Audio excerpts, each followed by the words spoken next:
दोस्तों, अगर जन्म हुआ है तो मृत्यु भी है, आएगी। अगर शुरुआत है तो अंत भी है, पाया है तो खोया भी है।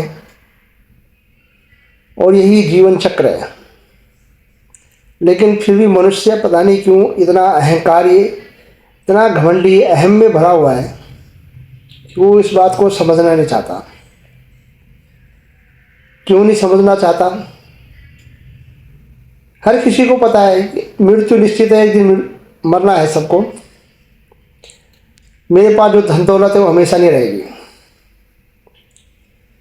लेकिन फिर भी हम एक वहम में जी रहे होते हैं,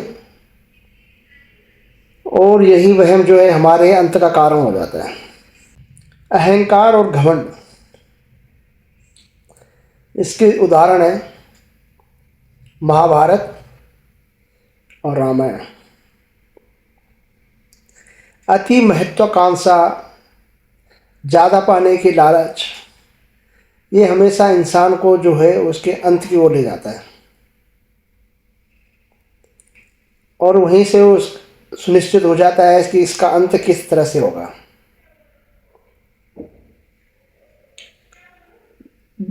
दुर्योधन की महत्वाकांक्षा महाभारत में ले गई और पूरे कौरव वंश का जो है अंत हो गया। रावण की महत्वाकांक्षा ने उसके पूरे वंश का नाश कर दिया। आप बोल रही हो कि मैं ये क्यों बोल रहा हूँ? ये मैं इसलिए बोल रहा हूँ कि हमने अभी मानव इतिहास में पिछले 5 सालों में बहुत सी घटनाएं देखी। ऐसे हमने सुनामी देखी, कोरोना देखा, और आज आसाम की बाढ़ भी देख रहे हैं कि वहाँ किस तरह का जो है जल प्रलय आ रखा है। चीज़ें लेती है ना, तो ये पूछ के नहीं लेती कि भैया तो गरीब है या अमीर है, उसके लिए सब बराबर हो जाते हैं। जब विनाश होता है तो उसमें ना तो अमीर देखा जाता है ना गरीब देखा जाता है। उसमें अच्छाई भी मरती है, बुराई भी मरती है, और हर किसी का अंत जो है निश्चित होता है उसमें। लेकिन फिर भी हमारा अहम हमें इन चीज़ों को समझने का जो है, या ये चीज़ हम समझ नहीं पाते हैं। अपने अहम में घमंड में जीते रहते हैं, अत्यधिक महत्वाकांक्षी बन जाते हैं हम। हर चीज़ चाहिए होती है हमें, झूठ बोल के, चोरी करके, कपट करके, दूसरे का हिस्सा मार के, मतलब जिस भी कारण से हो, ये इन प्रतिन हमें चाहिए होता है। हम ये नहीं देखते कि इसका असर कहाँ पे होगा और किसको भुगतना पड़ेगा। ये जो असर होता है ये कई बार इतना भयंकर होता है, हम तो भुगतते ही, हमारी आने वाली नस्ल भी इस चीज़ से प्रभावित होती है। पाने की इच्छा, जब आपकी पाने की इच्छा अत्यधिक बढ़ जाती है तो वहाँ पे आपका अंदर अहम और घमंड जो है शुरू हो जाता है, और हम अपने विनाश की ओर बढ़ जाते हैं। छल कपट, ये सोचे बिना कि जो भी हम पा रहे हैं या जो हम कर रहे हैं एक दिन यहीं छूट जाएगा। हमें ये भी निश्चित नहीं है कि हमारी मौत कैसी होगी, हमारा अंत सुख से होगा या दुख से होगा। और ये लोग आप कोरोना काल में देख ही लिया होगा आप लोगों ने,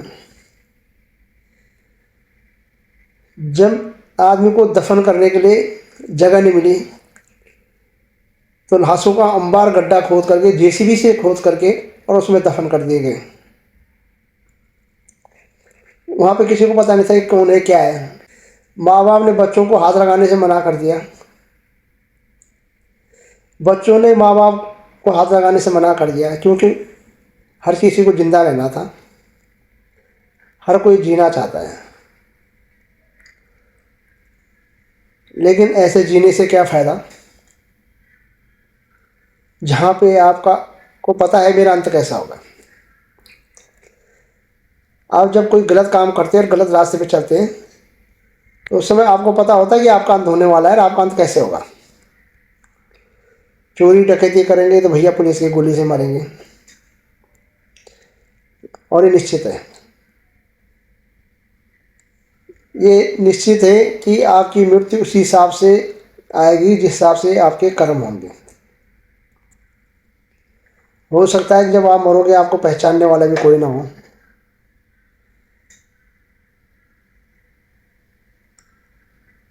ये जानते हुए भी हम अपने अहंकार अहम में जो है धसे रहते हैं अंदर। क्यों? आज अब आसाम में हम बाढ़ को देख रहे हैं और वो प्रलय देख रहे हैं, घासें पड़ी हुई है, कोई देखने वाला नहीं है। लोग ये समझने की कोशिश नहीं कर रहे हैं कि हमें क्या करना चाहिए। हम अपना कर्म सुधारें, अच्छा काम करें, लेकिन भोग विलासता ऐसे बढ़ चुकी है इंसान के अंदर कि वो जानते हुए भी इन चीज़ों से अनजान बना रहता है। आसाम की जो विभिन्नता वो देख रहा हूँ, जल प्रलय देख रहा हूँ, उसके आगे किसी को नहीं होता। पुल क्या है, मकान क्या है, करोड़ों रुपए के मकान जो है इसमें ढह गए हैं। अमीर गरीबी सब बराबर हो गई वहाँ पे। प्रकृति ने सबको एक सामने एक जगह पे ला के खड़ा कर दिया है कि अपना शुरुआत करो दोबारा से। भाई कितने ही ऐसे वहाँ पे रो रहे हैं जिन्होंने सालों की मेहनत से घर बनाए और आज वो उजड़ गए, बह गए हैं। जो ये प्रलय आ रहे हैं, इस तरह से जो अंत हो रहा है इंसानों का, हम लोग वो समझें, जानने की कोशिश करें और अच्छा करने की कोशिश करें। प्रकृति से कोई खिलवाड़ ना करें।